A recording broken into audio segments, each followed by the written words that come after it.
Bismillahirrahmanirrahim. Insyaallah hari ini Senabung Cabang Bogor akan membagikan nasi bungkus sekitar 80 box di area Bogor.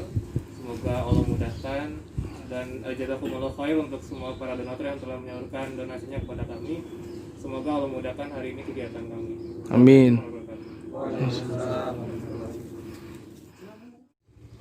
Aisyah radhiyallahu anha pernah juga begitu lagi puasa, ingin berbuka puasa lalu tidak ada sama sekali makanan kecuali roti kering.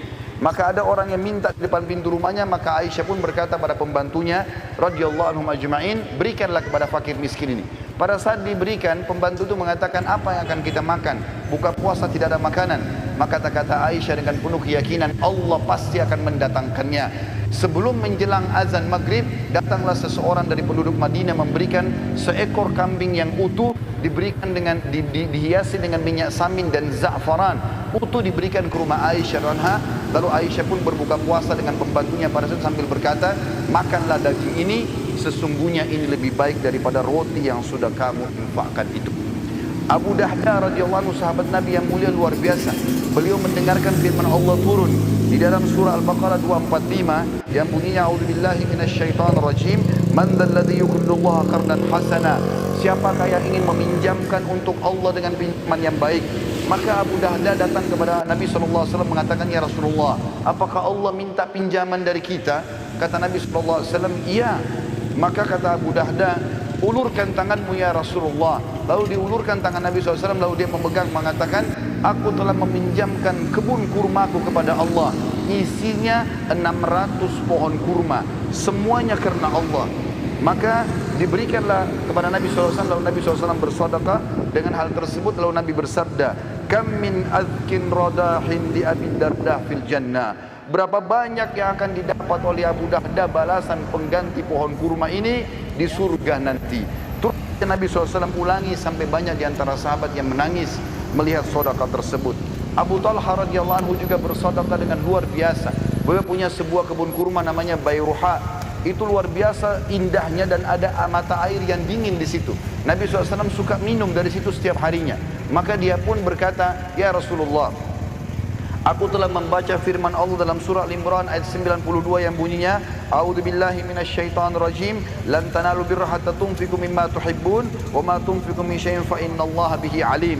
Kamu sekali-kali tidak akan pernah merasakan kesempurnaan dalam balasan pahala kebaikan sampai kalian menginfakkan yang terbaik yang kalian miliki. Dan sesungguhnya apapun yang kalian infakkan Allah Maha mengetahui. Maka dia pun berkata, sesungguhnya harta yang paling aku cintai adalah perkebunan kurma Bayruha dan aku ingin menginfakkannya di jalan Allah. Maka Nabi SAW mengatakan, bakhin, zalika malur ribh, zalika malur rabih. Wa qad sami'tu ma qultu wa inni ara an taj'alha fil aqrabin. Faqala Abu Talha, af'al zalika ya Rasulullah. Artinya, sungguh keberuntungan kau hai Abu Talha. Sungguh keberuntungan, hartamu ini menguntungkan sekali. Dan aku telah mendengar kau menginfakkan di jalan Allah. Dan aku memerintahkan kamu untuk memberikan kepada sanak kerabatmu terdekat. Abu Talha pun mengatakan iya. Sebagai penutup teman-teman, saya minta waktu sekitar 2-3 menit. Saya akan menyampaikan beberapa kisah berhubungan dengan pentingnya sedekah. Dan ternyata dia bisa menyembuhkan banyak penyakit. Di antaranya disebutkan bahwasanya atau beranjak daripada hadis Nabi SAW. Dengarlah saudaraku seiman yang masih punya penyakit kronis, yang sudah bertahun-tahun tidak sembuh penyakitnya, yang punya masalah tidak selesai-selesai, ribut dalam rumah tangga, anaknya sakit, pekerjaannya tidak berkembang, apa saja. Sabda Nabi SAW yang masyhur dalam hadis sahih riwayat Al-Baihaqi, dawu mardakum bis sadaqah wa hassinu amwalakum biz zakah wa iddu lil bala'id du'a.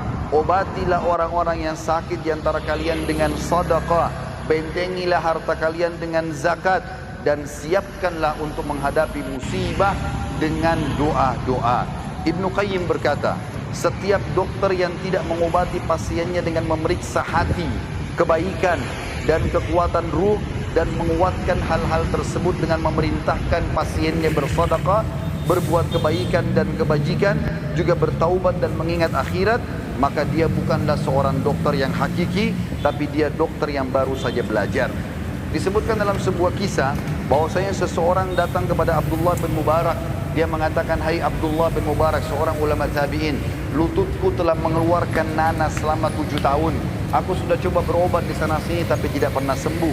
Maka Abdullah bin Mubarak mengatakan, keluarkan harta terbaikmu, lalu alirkanlah air untuk muslimin, gali sumur. Maka aku berharap dengan itu Allah menyembuhkan penyakitmu. Orang itu pun melakukan, maka sembuhlah lukanya seketika pada saat itu. Seorang ibu lagi divonis sakit keras, tidak bisa sembuh lagi, maka anaknya keluar mencari fakir miskin dan bersedekah. Pada saat dokter mengatakan sudah tidak akan pernah sembuh lagi, ternyata ibu tersebut setelah si anak mencari orang miskin dan sengaja bersedekah untuk itu, maka Allah sembuhkan ibunya dari penyakit kronis. Allah subhanahu wa ta'ala juga dalam kisah yang lain mengangkat penyakit kanker dari seorang laki-laki yang sudah divonis tidak akan pernah bisa meninggal, tidak akan bisa hidup lagi. Dari Saudi dia berangkat ke Eropa untuk membiayai kankernya, dan ini ada beberapa organ tubuh yang harus dirusak dan diangkat. Maka dia pun pulang ke negaranya, pamit dengan kerabat-kerabatnya, mungkin dia akan meninggal setelah operasi ini, menyusun seluruh harta-hartanya. Pada saat dia menuju ke bandara, dia temukan ada satu orang miskin di pinggir jalan. Lalu dia pun memberikan harta yang terbaiknya pada saat itu. Setelah dia tanya, ternyata ada seorang ibu yang mengumpulkan tulang-tulang bekas makanan orang di pinggir jalan. Ditanya, kenapa anda mengumpulkan tulang-tulang ini ibu? Dia mengatakan, karena saya ingin memasak buat anak saya yang sudah berapa hari tidak makan. Maka dia pun memberikan harta terbaiknya sekitar 50 real pada saat itu. Lalu dia pergi berangkat ke Eropa dengan tidak berpikir kalau sedekah itu bisa membantunya. Begitu tiba di rumah sakit, maka dokter semuanya mengatakan, kamu sudah berobat kemana? Kenapa tiba-tiba kankermu sudah tidak ada? Apa kau permainkan kami? Kata dia, sama sekali saya tidak pernah berobat ke dokter, tidak berobat ke rumah sakit, tapi saya sudah mengeluarkan sedekah di jalan Allah. Maka dokter-dokter tersebut pun mengatakan, sungguh ajaran agamamu benar. Lalu mereka akhirnya masuk Islam justru karena sembuh, atau orang ini sembuh dari penyakit kanker karena bersedekah.